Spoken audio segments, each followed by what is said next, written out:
नमस्कार, मी Aparna ice kitchen मध्ये तुम्हा सर्वांचं मनपूर्वक स्वागत. आज आपण करतोय मक्याचे पराठे. शॉर्टकट आणि पौष्टिक असा मेनू बनवायचा ठरवलं, त्यामुळे मग मक्याचे पराठे चटणी, दही, लोणचं, आहा क्या बात है. चला झटपट कामाला लागूया. मक्याचे दाणे काढून ते स्वच्छ धुवून घ्यायचे. स्वीट कॉर्न घेतला बरं का मी इथे. छान निथळत ठेवलेत हे दाणे. त्यातच 3 हिरव्या मिरच्या, कढीपत्ता, मुठभर कोथिंबीर हे सगळं आपल्याला वाटून घ्यायचं आहे. आणि ना जरा जाडसरच ठेवायचं आहे आपल्याला, म्हणजे रवाळ. अगदी फाईन पेस्ट अजिबात करायची नाही. हे पहा, जवळनं तुम्हाला टेक्स्चर दाखवते. एका कढईमध्ये 2 ते 3 चमचे तेल घ्यायचं. त्याच्यामध्ये आपण वाटून घेतलेला हा मका घालायचा आहे. अगदी सेम आपल्याला दुसरा लॉट वाटून घ्यायचा आहे. आता ह्याच्यामध्ये थोडंसं आलं घालणार आहे मी. आधीच्या लॉटमध्ये आपण कढीपत्ता, कोथिंबीर आणि हिरवी मिरची घातली होती. आता फक्त आलं घातलंय आणि हे आपण कढईत काढून घ्यायचंय. कढई गॅसवर ठेवून सारण थोडंसं ड्राय करून घ्यायचंय आपल्याला. आणि ह्याच वेळी तुम्हाला चवीसाठी काय घालायचंय ते तुम्ही घालायचंय. इथे मी धने जिरे पूड घातली आहे, हळद घातली आहे आणि हो, मीठ पण घातलंय बरं का, पण ती क्लिप माझ्याकडनं डिलीट झाली आहे. हे बारीक गॅसवर ठेवूयात आणि आपण तोपर्यंत पराठासाठीची कणिक भिजवून घेऊयात. कणिक घेतली आहे, त्याच्यामध्ये मीठ घातलंय, ओवा घालायचा आहे हातावर चोळून, म्हणजे ओव्याचा छान स्वाद लागतो. थोडंसं तेल आणि हे सगळं मिक्स करून घ्यायचंय छानपैकी. तेल, मीठ आणि ओवा कणकेला अगदी व्यवस्थित लावून घ्यायचा आहे. थोडं थोडं पाणी घालत हे आपल्याला मळून घ्यायचं आहे. ना जास्त घट्ट म्हणजे कडक, ना जास्त सैलसर, इतपत पाणी घालून आपल्याला ही कणिक व्यवस्थित भिजवून घ्यायची आहे. एक तेलाचा हात लावून घेऊयात, म्हणजे मग ती मऊ राहते.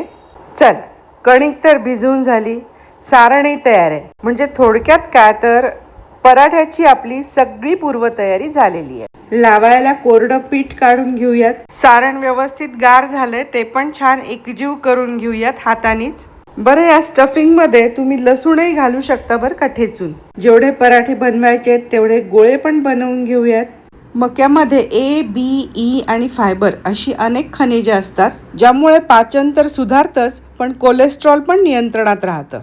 पराठ्यासाठी ना एक गोळा पिठामध्ये घोळून घ्यायचा, थोडासा लाटायचा आणि मग हे जे सारण आपण तयार केलंय ना मक्याचं, ते व्यवस्थित त्याच्यामध्ये काठोकाठ भरून घ्यायचं, म्हणजे भरपूर भरायचं. जसं मी व्हिडिओत दाखवते तसं भरायचं आणि हे आपल्याला बंद करून घ्यायचंय. ह्या पारीचं तोंड अगदी व्यवस्थित बंद करायचं आणि पराठा लाटून घ्यायचा आहे.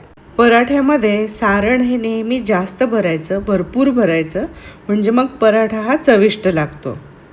सारण भरलेली ही पारी कोरड्या पिठामध्ये घोळून घ्यायची आणि मग ना हातानेच ही पारी थोडीशी मोठी करून घ्यायची, जसं आपण भाकरी थापतो ना त्या पद्धतीने. म्हणजे मग सारण पुढे पुढे सरकतं आणि काठापर्यंत जातं. परफेक्ट. आपला पराठा छान गोल गरगरीत असा लाटून झालेला आहे. आता तो भाजून पण घेऊयात. त्याला तुम्ही तेल, तूप, बटर जे तुमच्या घरात अवेलेबल असेल ते आणि जे आवडत असेल ते लावा आणि छान खरपूस असा भाजून घ्या. मीनवाईल दुसरा पराठा पण आपल्याला लाटून ठेवायचा आहे, तयार ठेवायचा आहे. आणि हो, सारण आपल्याला भरपूर भरायचं आहे. पहिला आपण गोल लाटला होता, आता आपण चौकोनी आकारात लाटून घेऊयात. सारण भरलेली ही पारी परत कोरड्या पिठात घोळवून घ्यायची आणि पराठा हा लाटून घ्यायचा आहे. हे बघा, आलाय की नाही चौकोनी आकार. पराठा लाटता लाटताच आपण जो पराठा तव्यावरती टाकलाय ना त्याच्याकडे पण लक्ष द्यायचं आहे बरं का. पराठा उलटवून घेऊयात. हे बघा, इथे मी बटरचा वापर केला आहे, कारण घरात अवेलेबल होतं बटर. तुम्ही तेल किंवा तूपसुद्धा लावू शकता. तुम्हाला जसा पराठा आवडतो ना तसा तो भाजून घ्यायचा आहे. कुणाला खरपूस आवडतो, कुणाला मऊ आवडतो. जरा जास्ती तेल, तूप, बटर वापरलं आणि जरा मंद गॅसवर भाजला की छान खुसखुशीत असा पराठा तयार होतो. पराठ्याला दुसऱ्या बाजूनी पण बटर लावून घेते मी. मक्याच्या पराठ्यात आमचूर पावडर घातली ना की अजून छान लागतो हा पराठा. काय सुरेख रंग आलाय म्हणून सांगू पराठ्याला. ह्याच्याबरोबर मी चटणी केली आहे, मिक्स चटणी. तुम्ही दही लोणचं सुद्धा खाऊ शकता. अगदी याच पद्धतीने दुसरा पराठा पण आपल्याला भाजून घ्यायचा आहे. पराठा म्हणजे दमदमीत पोटभरीचं खाणं आहे. तुम्हाला याच्यासोबत भाजी नको, वरण भात नको, पराठा चटणी जरी खाल्लं ना तरी तुम्ही 5-6 तास, मी तर म्हणते दिवसभर तुम्ही आरामात राहू शकता.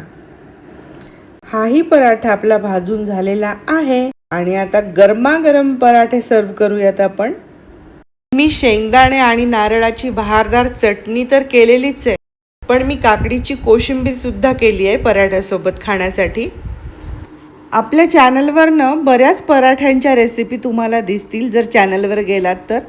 त्यात बटाट्याचा पराठा आणि मेथीची भाजी भरून केलेला पराठा हा खूपच सुंदर लागतो चवीला. मक्याचा पराठा, दही, चटणी, लोणचं असं सगळं मस्त यथेच्छ एन्जॉय केलंय मी.